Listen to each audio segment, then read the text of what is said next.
Si miras ahora mismo tu pantalla, si abres ChatGPT y le pides que escriba un poema o que resuelva un problema matemático, estás presenciando un milagro que damos por sentado. Vivimos en la era de la inteligencia artificial. Hablamos de algoritmos, de redes neuronales, de futuros de ciencia ficción que ya están aquí. Pero olvidamos preguntar, ¿dónde empezó todo esto? No empezó en un garaje de Silicon Valley en los años 80. No empezó con un multimillonario de la tecnología en una conferencia TED. Empezó en 1950, en una oficina polvorienta en Inglaterra, con una pregunta simple y aterradora escrita en un papel. ¿Pueden pensar las máquinas? El hombre que escribió esa pregunta no fue celebrado como un profeta. No salió en las portadas de las revistas como el hombre del año. De hecho, el mismo gobierno y la misma sociedad que hoy se benefician de su genio lo trataron peor que a un criminal, lo quebraron, lo humillaron y finalmente lo empujaron a la muerte. Esta es la historia de Alan Turing, el padre de la computación, el salvador de millones de vidas y la víctima de una de las injusticias más crueles en la historia de la humanidad. Para entender la magnitud de la mente de Turing, primero tenemos que viajar al momento más oscuro del siglo XX, 1939, el inicio de la Segunda Guerra Mundial. Mientras las bombas caían sobre Europa, una guerra silenciosa y mortal se libraba en el Atlántico. Los submarinos nazis, los temidos U-Boots, estaban hundiendo los barcos de suministros aliados, estaban estrangulando a Gran Bretaña. Si los suministros no llegaban, la guerra se perdía. El problema era que los nazis se comunicaban usando una máquina de cifrado llamada Enigma. Enigma parecía una máquina de escribir, pero era una fortaleza matemática. Cada vez que se pulsaba una tecla, una serie de rotores internos giraba, cambiando el circuito eléctrico. Las combinaciones posibles de configuración eran 159 trillones. 159 trillones. Romper el código a mano era imposible. Si tuvieras a 1 millón de personas trabajando día y noche, tardarían millones de años en comprobar las configuraciones de un solo día. Y los nazis cambiaban la configuración cada 24 horas. Era un muro impenetrable. Y detrás de ese muro, la gente moría. El gobierno británico reclutó a los mejores ajedrecistas, lingüistas y matemáticos del país y los escondió en una mansión victoriana llamada Bletchley Park. Entre ellos llegó Alan Turing. Turing no era un soldado, era un excéntrico, un profesor de Cambridge tímido, torpe socialmente, que a veces se ponía una máscara de gas para andar en bicicleta solo para evitar la alergia al polen. Sus colegas lo miraban con extrañeza, pero Turing vio lo que nadie más podía ver. Mientras todos intentaban usar la lógica humana para vencer a Enigma, Turing tuvo una revelación fundamental. No puedes vencer a una máquina con un humano, dijo. Solo puedes vencer a una máquina con otra máquina. Contra las órdenes de sus superiores y con un presupuesto que tuvo que mendigar, escribiéndole directamente a Winston Churchill, Turing diseñó un monstruo electromecánico. La llamó la bomba. Era una bestia de 2 metros de altura, llena de cables rojos, tambores giratorios y relés ruidosos. Cuando se encendía, hacía un sonido rítmico, un tic-tac constante que sonaba como el reloj del destino. Durante meses, la máquina falló. La tensión en Bletchley Park era insoportable. Cada día que pasaba sin romper el código, barcos llenos de jóvenes soldados y comida se hundían en el fondo del océano helado. Los colegas de Turing empezaron a dudar. Lo llamaron arrogante, lo llamaron inútil, pero él siguió ajustando los rotores, siguió confiando en su lógica, y entonces, un día, el ruido paró. La máquina se detuvo en una configuración. Habían roto Enigma. De repente, los aliados podían leer los movimientos de Hitler antes que sus propios generales. Sabían dónde estaban los submarinos, sabían cuándo atacarían. Fue el punto de inflexión de la guerra. Los historiadores militares estiman que el trabajo de Alan Turing y su equipo acortó la guerra en al menos 2 años.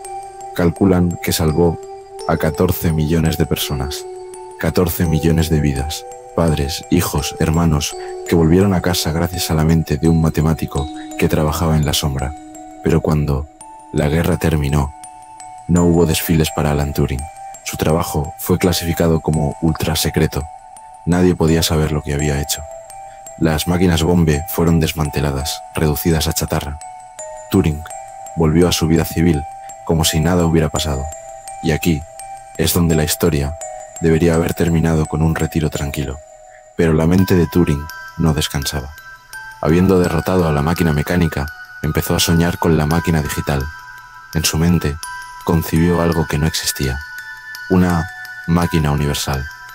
Un dispositivo que no solo sirviera para descifrar códigos, sino que pudiera ser programado para hacer cualquier tarea: matemáticas, escritura, ajedrez, pensamiento. Estaba inventando el ordenador moderno. En 1950 publicó el artículo que cambiaría el mundo.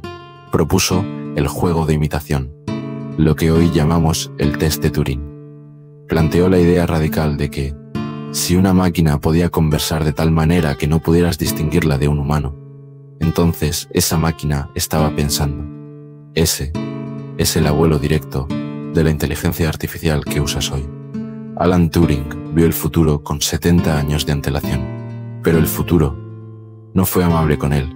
En 1952, la vida de Turing se derrumbó por un crimen que hoy nos parece absurdo. Hubo un robo en su casa. Turing, ingenuo y honesto hasta la médula, llamó a la policía. Durante la investigación, mencionó casualmente que tenía una relación con un hombre, Arnold Murray. Turing no vio el peligro. Para él era un hecho lógico de su vida. Pero, para la ley británica de la época, la homosexualidad era un delito grave, indecencia grave. Lo mismo por lo que habían condenado a Oscar Wilde años atrás. De repente, el héroe de guerra, el genio que había salvado a la civilización occidental, estaba en el banquillo de los acusados. No le importó al juez que hubiera salvado millones de vidas. No le importó su mente brillante. El sistema fue implacable.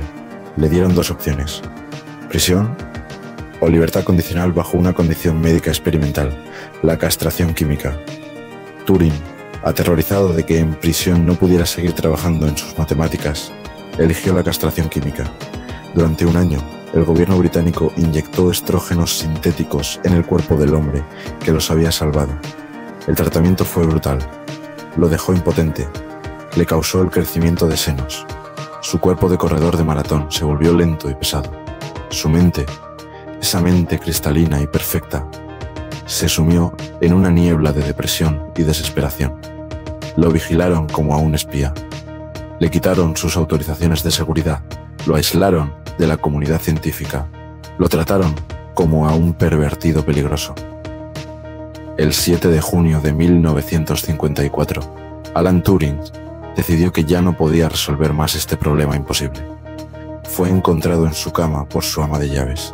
En la mesita de noche había una manzana a medio comer. La autopsia reveló envenenamiento por cianuro. Turing, que siempre había estado fascinado por la historia de Blancanieves y la manzana envenenada, eligió una salida teatral y trágica. Tenía solo 41 años. Imaginen lo que esa mente podría haber creado si le hubieran permitido vivir. Imaginen dónde estaría la tecnología hoy si no hubiéramos destruido a su arquitecto principal. Tuvieron que pasar casi 60 años para que el gobierno británico pidiera perdón. En 2013, la reina Isabel II le otorgó un indulto póstumo. Pero el perdón no resucita a los muertos, y las disculpas no borran la vergüenza histórica. Hoy, el rostro de Alan Turing está en el billete de 50 libras en Inglaterra, pero su verdadero monumento no es un billete, ni una estatua. Su monumento está en tu bolsillo, está en la pantalla que me estás mirando, está en la inteligencia artificial que está reescribiendo nuestra realidad. Cada vez que tocas un teclado, cada vez que un algoritmo te recomienda una canción, cada vez que una máquina piensa, te lo metes, estás interactuando con el legado de Alan Turing, el hombre que descifró el código imposible de los nazis, pero que no pudo descifrar los prejuicios de su propio tiempo, el genio que nos dio el cerebro del futuro y al que nosotros, a cambio, Le entregamos una